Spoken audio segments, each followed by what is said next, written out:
Mtazamaji wa YouTube channel yetu ya Kalamu TV Online, tunaripoti taarifa hii kutokea mkoani Arusha. Maono yale ulionayo yanafanya kazi kwa njia ya ulimwengu wa roho na Mungu amekuchagua katika roho. Ni maneno ambayo anayetoa Apostle Onesmo Zakaria katika ibada ya Jumapili iliyofanyika kwenye kanisa la Nayoth Gospel Assembly Tanzania Mureti mkoani Arusha. Usisahau kubonyeza alama ya subscribe Kalamu TV Online. Yako ndio utajiri Mungu aliokupa wa hapa duniani. Ndani yako kuna maono ambayo Mungu ameweka, na katika maono utafanikiwa ukiyatumikia, ukiyaheshimu, ukiyatumikia kwa moyo wa kujua Bwana ameweka hazina kubwa ndani ya maisha yako. Kila mtu aliyeko hapa Mungu amemuita, na kila aliyeitwa Mungu amempa kazi, na kila kazi uliyopewa ina ajira yake. Bahati nzuri ni kwamba Mungu huajiri mtu na kumlipa bila kudhulumu mshahara wake. Haleluya! Na kama umeajiriwa na Bwana, mtumikie aliyekuajiri. Ndani yake amekuwekea akiba ya mshahara utakaopokea hapa duniani, lakini baadaye mbinguni. Twende pamoja katika neno la Mungu. Amewekeza, anasimulia akiwa mdogo, haijui safari ya maono yake, ila alijua Mungu amewekeza ndani yake. Na wakati anaelezea ndugu zake maono yake, wale ndugu hawakupendezwa na maono aliyopewa Yusufu. Hawakuyafurahia kusikia Yusufu Mungu amesema naye kwa mapana. Naomba basi mmoja utasoma kuanzia mstari ule wa kwanza, Mwanzo 37 kuanzia mstari ule wa kwanza. Kuita amekuweka katika kusudi, na ikiwa utavumilia mateso kidogo yaliyo ndani ya maono yako, ndipo Mungu atakapotangaza kwamba wewe ni nani. Amen, amen, amen. Niombe niweze, lakini katika mitandao ya kijamii. Haleluya.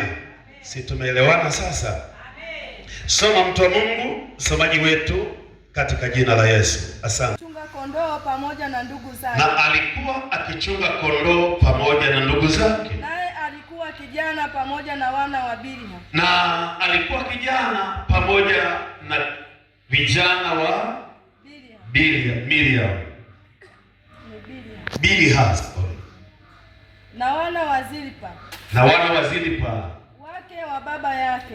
Wake wa baba yake. Yusufu akamletea baba yake habari zao. Yusufu akamletea habari zake, habari kwa baba yake. Basi Israeli akampenda Yusufu kuliko wanaye wote. Israeli akampenda Yusufu kuliko watoto wake wote. Maana ni mwana wa uzee wake. Maana alikuwa mtoto wa uzeeni. Akamfanyia kanzu ndefu. Akamtengenezea kanzu ndefu. Ndugu zake wakaona ya kuwa baba yao anampenda kuliko ndugu. Na ndugu zake mganda wa ikainama mbele ya mganda wangu. Ndipo ndugu zake wakamwambia Yusufu,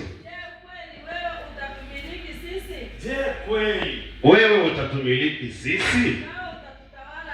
Nawe utatutawala sisi? Wakazidi kumchukia kwa ajili ya ndoto na kwa maneno yake. Akaota tena ndoto nyingine.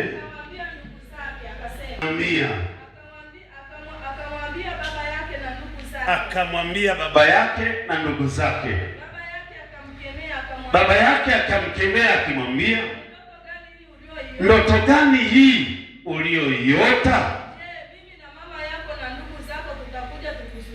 Je, mimi na mama yako na ndugu zako tutakuja tukusujudie?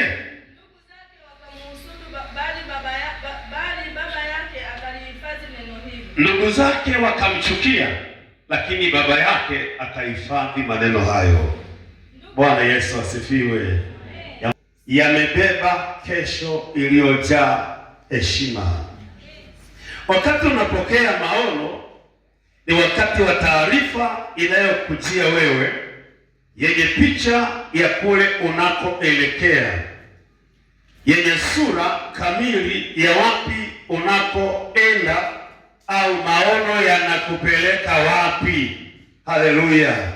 Lakini wakati unapoyapokea, kuna wakati unaweza ukashindwa kukaa nayo ukamsimulia mtu mwingine.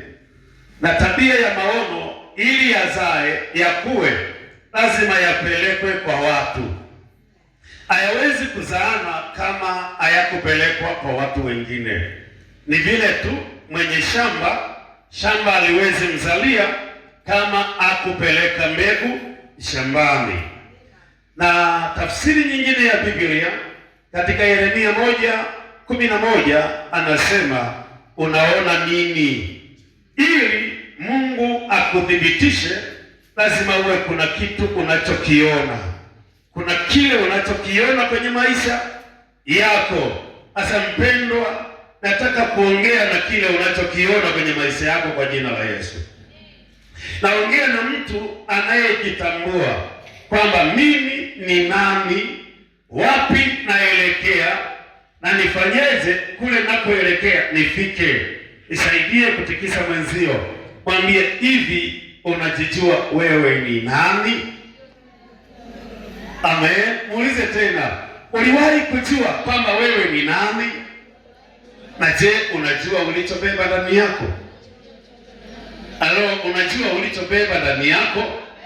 Yusufu, ndoto zilikuwa zinamsumbua, na kila alipokuwa naota ndoto, hakuota ndoto ya udhaifu. Aliota ndoto yenye nguvu. Aliota ndoto ambayo kila alipoileta kwa ndugu zake walichanganyikiwa na ile ndoto, walishindwa kuivumilia ile ndoto au yale maono, walishindwa kustahimili. Anaota ndoto akiwaambia, Bwana amenionyesha kwamba ninyi mtakuja kunisujudia.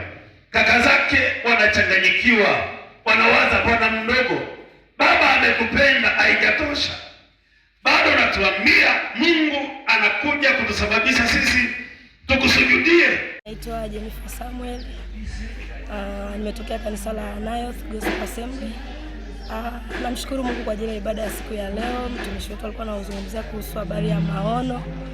Jinsi Mungu alivyoweka maono ndani ya mtu, unapaswa kuzingatia kulinda yale maono Mungu aliweka ndani yako, ili basi utakapofikia mahali maono yako yaweze kutimia. Umewaza labda kujenga nyumba au kufanya maendeleo ya baadaye, hayo maono natakiwa kuyatamia ili baadaye yazae matunda, ili Mungu aweze kuwekeza zaidi ndani yako, maono yako yaweze kutimia, yaweze kuonekana katika ulimwengu wa damu na nyama na katika ulimwengu wa roho. Ni kuyatamia maono yako ili yaweze kuzaa. Unapaswa kuweza kuyatamia, kuyafunika, kuyaombea maono yako ili uweze kuyaona katika ulimwengu wa damu na nyama. Yaweze. Kwa majina yangu naitwa Rizka, ni mwimbaji wa nyimbo za Injili. Leo nimeweza kushiriki ibada mahali hapa, na kweli ibada ilikuwa nzuri sana, na somo letu lilikuwa linahusiana na maono, kwamba mbeba maono ana vita. Mbeba maono kuna namna anashambuliwa, lakini kwa namna moja ama nyingine mbeba maono hafi, kwa sababu ana ulinzi wa kiungu. Somo hili limeandaliwa na mtumishi wa Mungu Mchungaji Onesmo, na hakika tumemwona Mungu na tumejifunza kwamba maono ambayo tunayo, basi wapo watu wengi ambao wanashambulia, adui naye anawinda, lakini pia Mungu wakati mwingine anaruhusu ili kutupeleka katika viwango vikubwa zaidi. Niendelee kuwakaribisha sana kwenye ibada yetu kila siku ya Jumapili, lakini katikati ya wiki kwa ajili ya masomo endelevu na namna ambavyo Mungu ataendelea kutujenga na kutuinua zaidi. Mungu awabariki sana. Usisahau kubonyeza alama ya subscribe Kalamu TV Online.